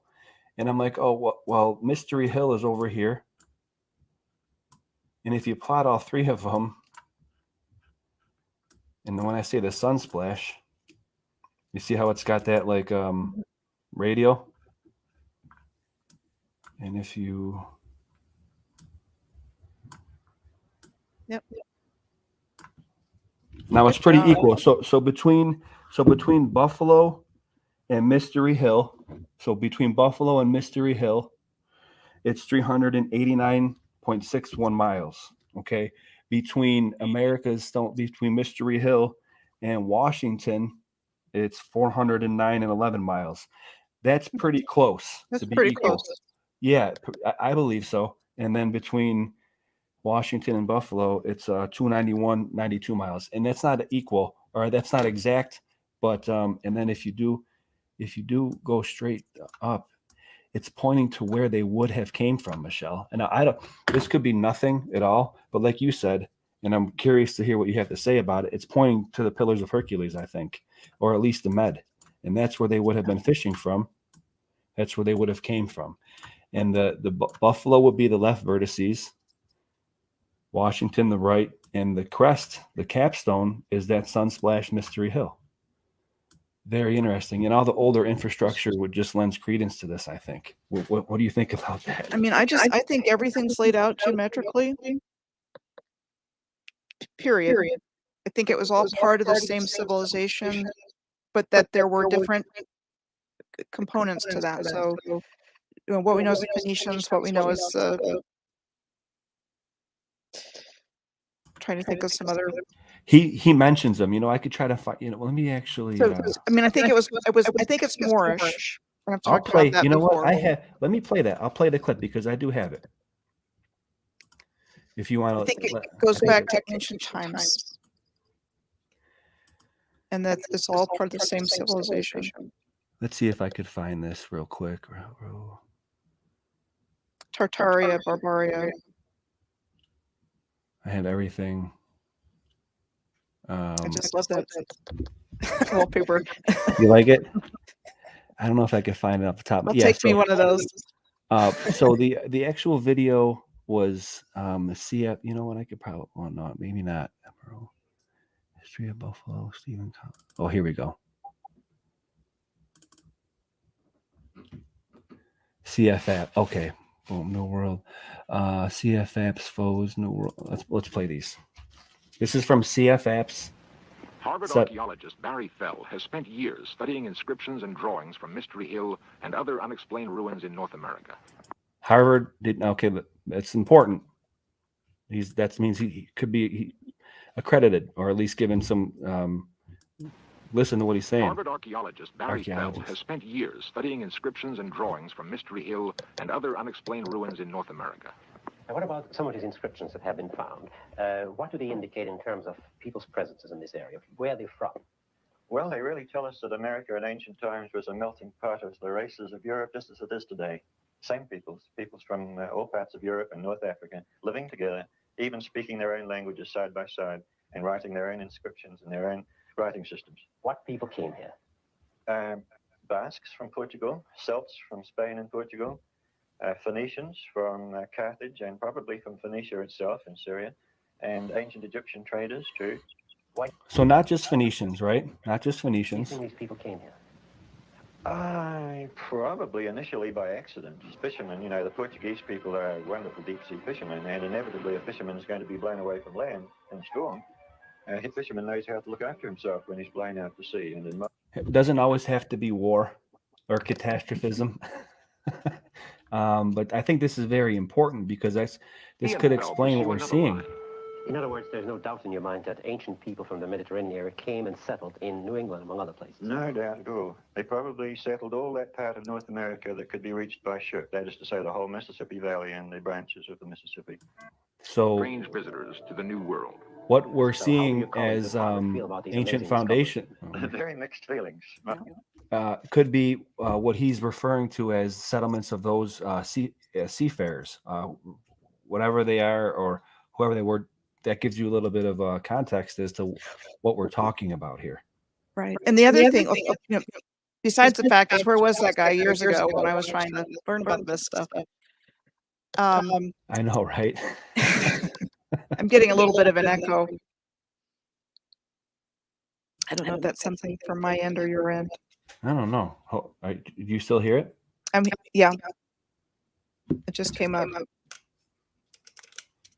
Can you hear it? I can't. Okay. Let me see something. How's that? Hello? Yep, Still I'm a here. little bit. How's that? A little bit. Do you guys hear the echo in the chat? Bernie, we can have Bernies. Are you in here flipping? Are you in here flipping crypto, bro?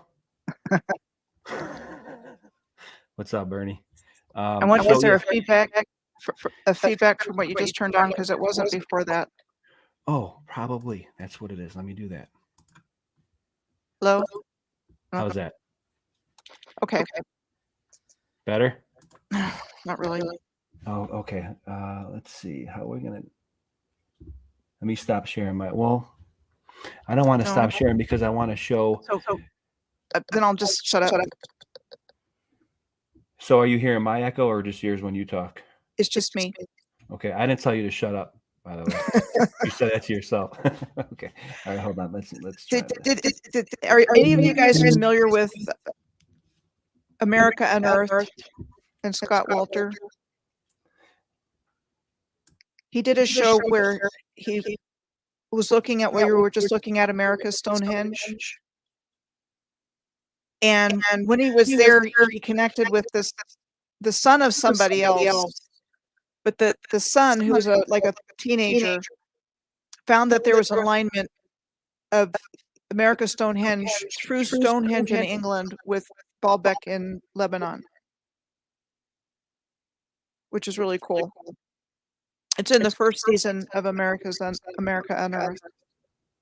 Yeah, I used to watch Scott Walter all the time. I was very interested in that before I canceled my cable, big time. I may or may not have sent Scott Walter an email too, with some choice words, not being as professional, but because I think that at a certain level he might be part of the censorship, even though I think that he is putting out good information. So that's part of the berserk in me. But I digress, and I've came full circle on that time because I professionally respect his work. But are you still getting feedback? I don't know. Yep, a little bit. So I'm going to shut up. Go ahead. Okay. So yeah, what's interesting to me is so why are they hiding the fact that there was a star fort here? Because it clearly is delineated on this frontier panorama, or if you will, city or scenery scape of this area. Okay, now not only that, there's the Stonehenge that we have here in Buffalo, or that henge in Erie Basin Marina, is really important. Now, what I think also is very interesting is the inlet pier that we briefly discussed, and I don't know how they would have made this. Now, this is what I want to focus on as far as what I think is impossible for what they tell us. It's saying it was here in 1902. That's understandable because they're telling us that this was built per the actual mainstream narrative in 1875, 1 year after the International Bridge was built. Now, on the International Bridge, I do have schematics of that.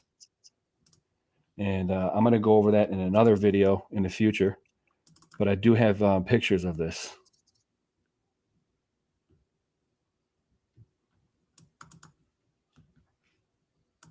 And I want to show it to you guys. Plates, diagrams. There we go. So this is, I found all this stuff. I put this actually together, the whole thing. I found the schematics. I found the drawings of it. Cross section. Now, what's interesting are these piers. Okay. Not only on the International Bridge, the deep water, this 10 miles an hour current here at least. And there you go. There's the whole span of it. I put that together. Not really too technical and stuff, but here's diagrams of the piers. And when they explain each one of these piers, all they do is just say they copied what they did on pier number 2, copied what they did on pier number 4. And the real difficult piers are the ones that are in the middle, the deepest with the most current. And what they say is how they sunk caissons there is very questionable. Now, when I put out my next video in a more in-depth deep dive on this, if I can show that the International Bridge pier case, see, you got all the diagrams here, but it says that these were wooden caissons and they were able to sink them. If I could propose that the International Bridge piers were hard, almost impossible, well, this is a more dangerous part of the river. And I don't have any schematics or any diagrams on how this thing was laid. Just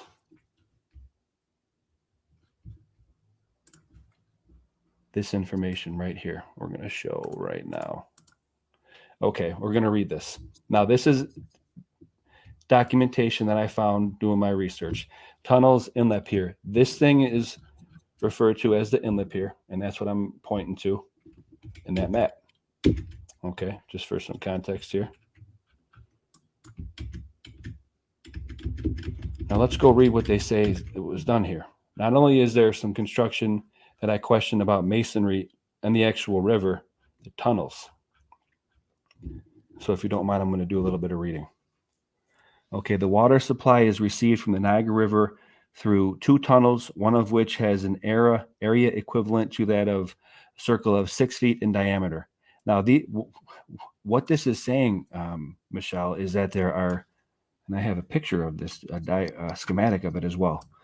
This is detailing that there are tunnels underground, and this is area of the Underground Railroad as well, that there is a tunnel underground from this Massachusetts Ave pumping station to this underneath and drilled through the bedrock underneath the river. This is what this is directly referring to. This is the inlet pier. Now let's continue. 6 feet in diameter. So there's 2 tunnels, one 6 feet in diameter, the other is 9 feet in diameter, while the other has the same area as a circle of 9 feet diameter. The tunnels are parallel at about 30 feet apart. Get that numerology. 6 feet, 9 feet, 30 feet apart. Okay. Tunnels are parallel, 30 feet apart. Both tunnels are about 1,000 feet in length and terminate in the center of the river about 1 mile from Lake Erie. The river shafts are protected by an inlet pier. This is it. Of cut stone masonry, finished 1874. Matter of fact, a year before the International Bridge, which is 1875. So at the time of construction the International Bridge, they were building this thing in the middle of the river. I don't know how they did it. No idea how they would have laid that masonry. Finished in 1874, and that's referring to it in plate 2. Right here, plate 2. The average depth of the water at the pier is 15 feet. The pressure that 15 feet, and it's, Michelle, it's constantly 12 miles an hour there. Constant. And if you got a little bit of wind coming off of Lake Erie, it can increase the level of the river half a foot at least. Increases the pressure exponentially. Not only that, in the winter, you have to cease construction because before placement of the ice boom. So in the winter, ice was freely flowing down the river.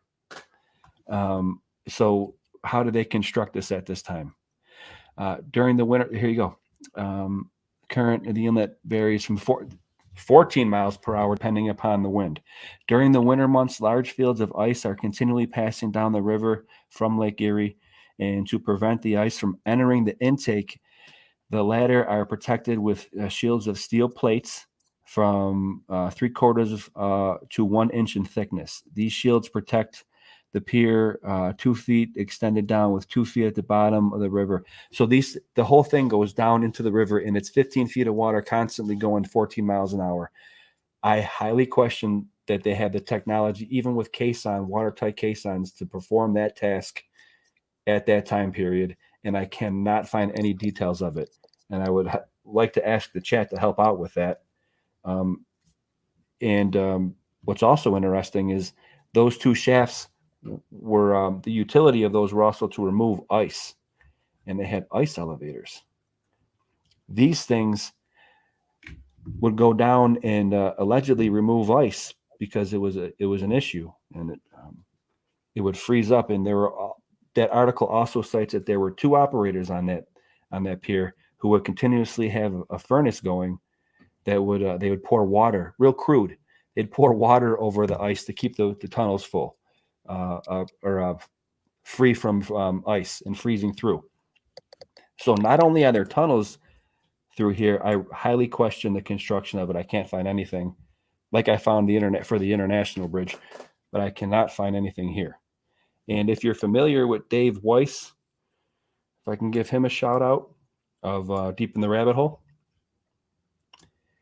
he questions this too. He put a comment underneath my video. He's like, there's no way that they built this. He kind of co-signed my idea there, that there's no way they built this at the time period they say they did with the technology they have. So yeah, I think it just lends credence to the idea that this was all infrastructure that was here. Was that a monolithic pier, a monolithic caisson, like we talked about earlier? Yeah, I mean, what comes to mind is it's repurposed from something else. Right, exactly. That's what I think. You still getting that echo, Michelle? Yeah. Man, I apologize. Just came up out of nowhere. This is not, yeah, I looked to see, I saw Bernard's comment about it possibly being YouTube open, but I don't have that open, so I don't know where it came from. Let me see if I don't want to. But that ice making thing sure looked like the incline railroad. Yeah. So this thing would have been right here, Michelle. Yeah, I think they were just finding uses for the equipment. Yeah, it could have been. That's what I'm saying. Like, and then, oh yeah, check this out too. And up here, oh my goodness. Schematics.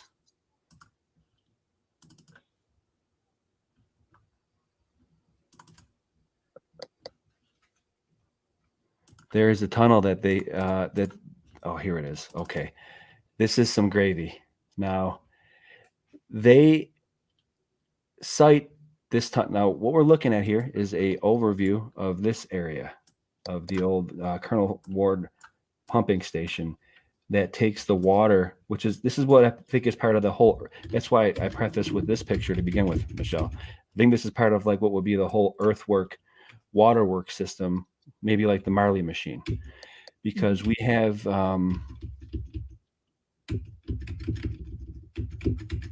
okay, in this schematic right here, we're looking at a bird's eye view of this building right here.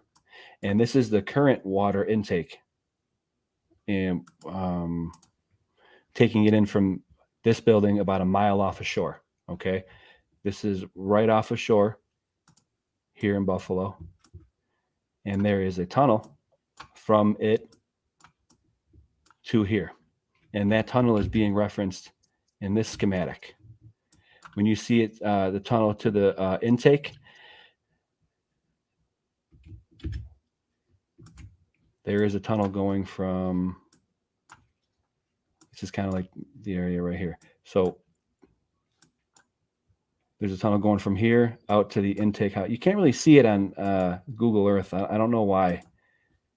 It only comes in. Oh, it sure looks like there's something underneath there, doesn't it? Well, yeah, yeah, definitely. Where is the intake pier?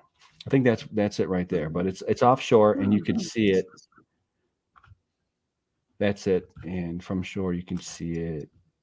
Oh, of course, ads.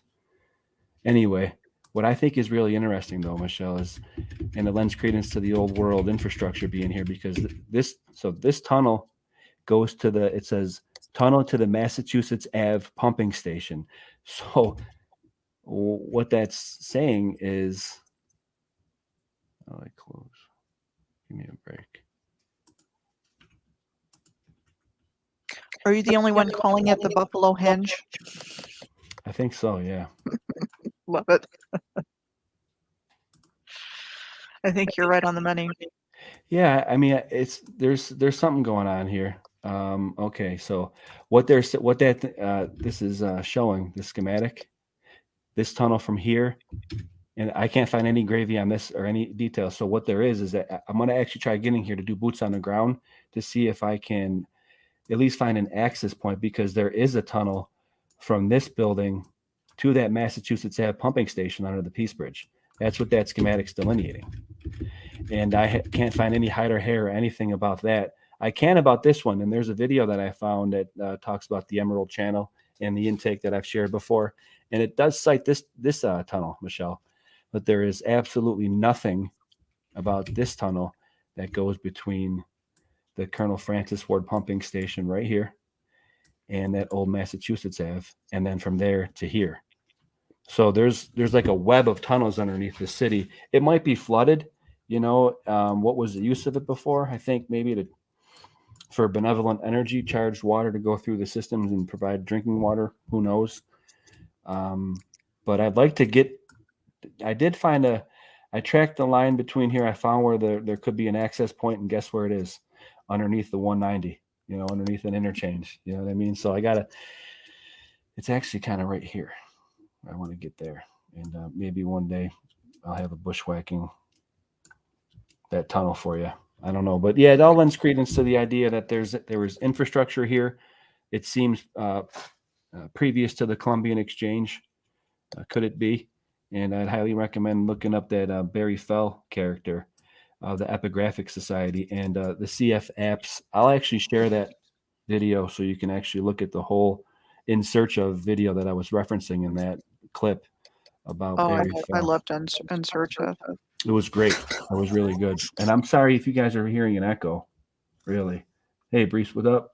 Paul Steele, Nofak, Isabella. Thank you guys for all being here. So is the pumping station an old building? The pumping station is an old red brick building, yes. And I have information on that. And I didn't mean to interrupt. Thank you, everybody, for being here. Oh, you're okay. Yeah, this is the Colonel Francis Ward pumping station and filtration plant. And they say that it was built completed around 1927, the filtration plant. And there's massive construction here. You can see, that's all the waterfront too, Michelle. And you got the A-frame, of course, I can move heavy stuff with it. And I think it's always a symbol of Masons, but whatever. Could it be, allegedly?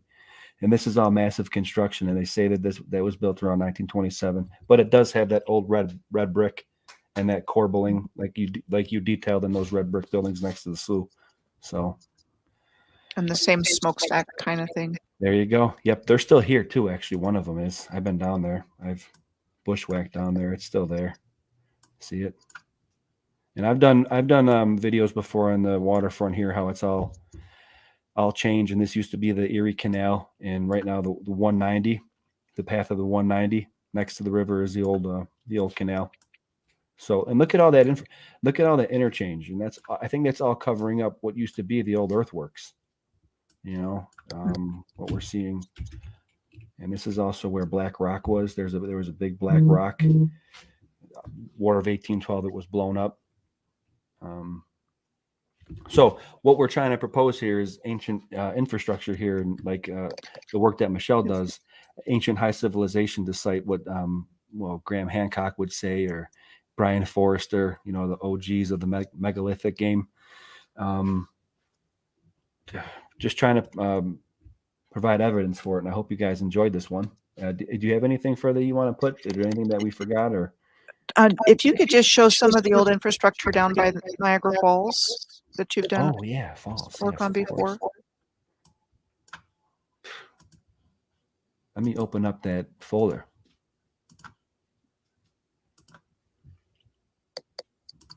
because that's what came to mind with some of the stuff over in Sault Ste. Marie. Okay. Brock's Monument. Okay, there goes the old electric railroad or tram. Yep. Could be mining. I don't know. Look at the Legoliths. Another starport. That's Fort Erie. I'm not sure what that Same one. one's. So that's old Fort Niagara. But let me actually do this, Michelle, and I'll show you the actual weir. We'll go actually. We'll use this. Google Earth. I mean, I just keep seeing this connection between Remember- all this infrastructure and railroads, and I think it was one big gigantic. What does that look like? system. Remember The I was telling you? compensating works. Remember you said he had the 17 piers? This one, 1, 2, 3, 4, 5.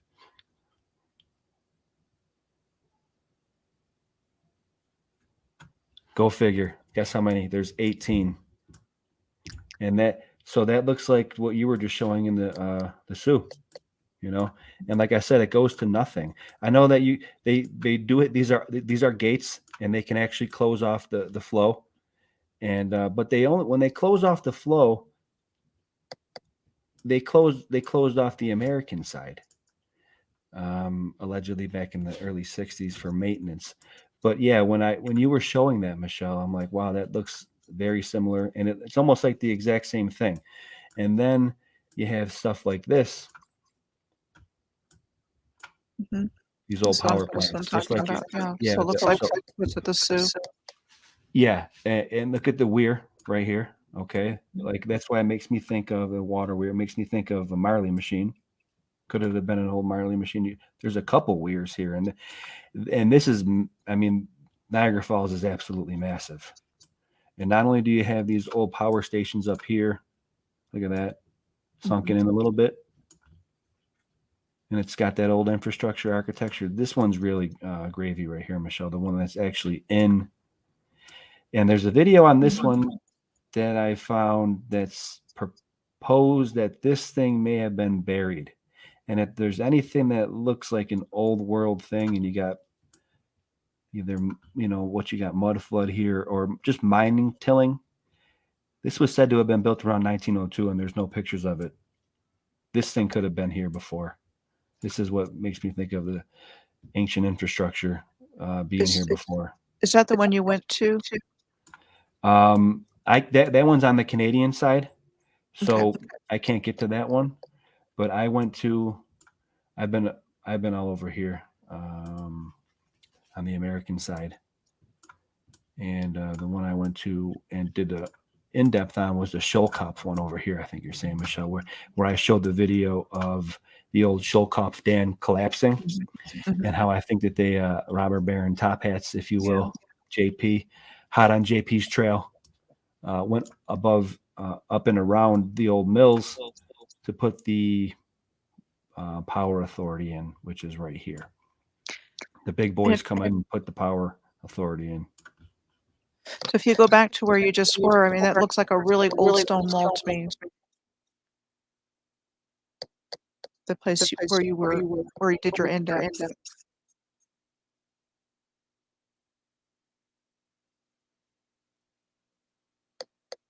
Kind of to the left there. It looks like a stone wall there. Yep, that's what they say the old Shoalkopf was. It does look like a castle wall, doesn't it? And that's even in old pictures too, Michelle. When you see old pictures of the Shoalkopf, there's what looks like this thing is there, and the Shoalkopf was right here that all collapsed, allegedly from an earthquake. But yeah, almost like it's an old citadel,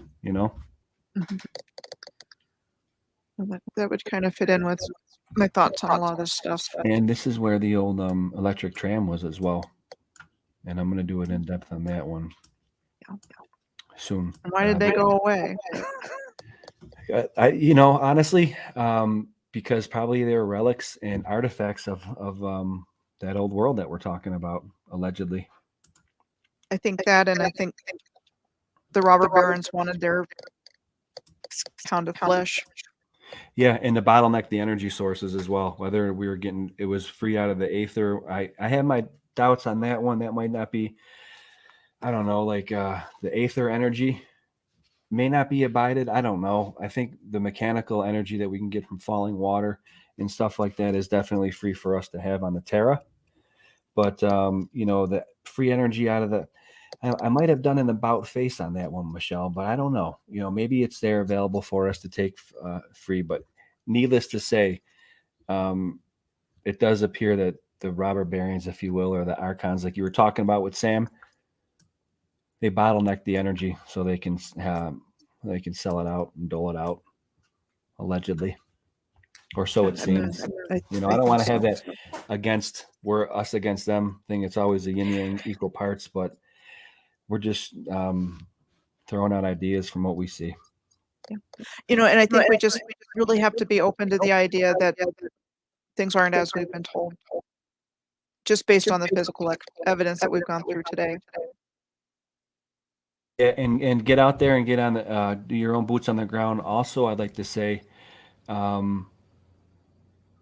check out your parents' attic or your friends or your grandma's attic or your garage. Ask to help to clean it out. Offer a hand. You might run into some books. You might run into some old information that can go around the censorship that we have on the internet.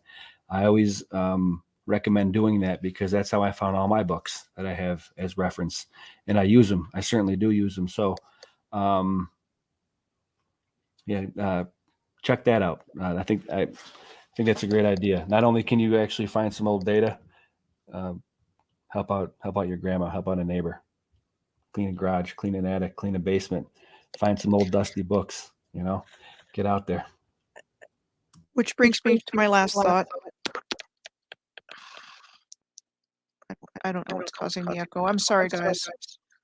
At Walgreens, places like Walgreens sell them. It's like these books here, Images of America. You can find them about your local town.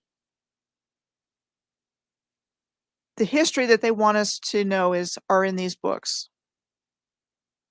And so I think it would be a treasure trove if you go to where your Walgreens or wherever might have something like this. Cause that's where I've seen them, you know, maybe Walmart, other drugstores, Images of America.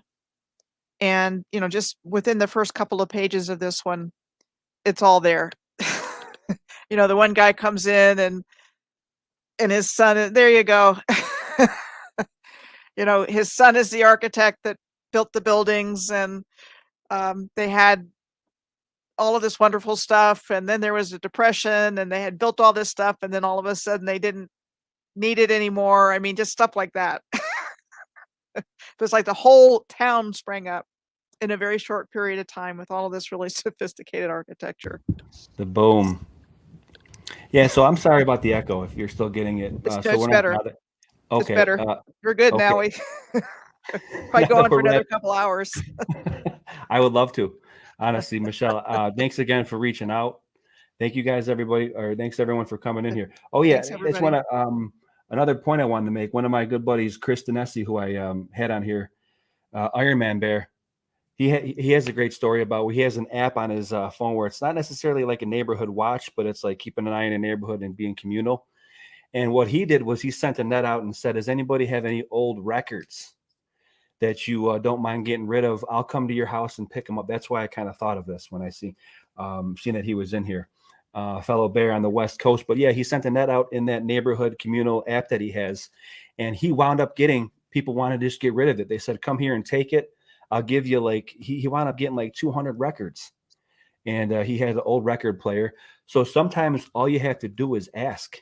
You know, like Michelle just said, offer a favor or whatever. If you see anybody, if they need help with anything, or just ask. Like he sent a net out and said, "Does anybody have any old stuff they want to get rid of?" And he wound up acquiring 200 records that people were just literally looking to get rid of. And that could be books in your situation. So that's another little tidbit of information, a gravy for you from the bear world. unbearables. Check out owenbenjamin.com, buildingbeartaria.com. You know where we're at. And And thanks for like- bringing Johnny Cash into it. yeah. Interview it. named Sue. Yeah, Michelle, Interview named honestly, Sue. it's always a pleasure talking to you. Thanks again for reaching out. Hopefully we could do it. We will do it again soon. Rousing me out of my slumber. I appreciate that. Always ladies first, right? You're a good one to kick it back off. So yeah, with that, Well, I'm getting yeah, overwhelmed. I mean, there's so much to find, but it's so important. I mean, it's just the details, I agree. I wish I had more time to do more of it, honestly. you know, the details are right in front of us, and it's just looking at everything differently. There you go. Once you have the eyes to see it, you can't miss it. So I think that's a good place to end it on. So again, thanks to everybody in the chat. Thanks to all my fans, my subs. Appreciate you all. Thanks to Michelle Gibson. Check her out. Her channel is her name, Michelle Gibson. Get familiar. Thanks again. Be safe, everybody. Watch your six out there. I'll report back. Bye, everybody.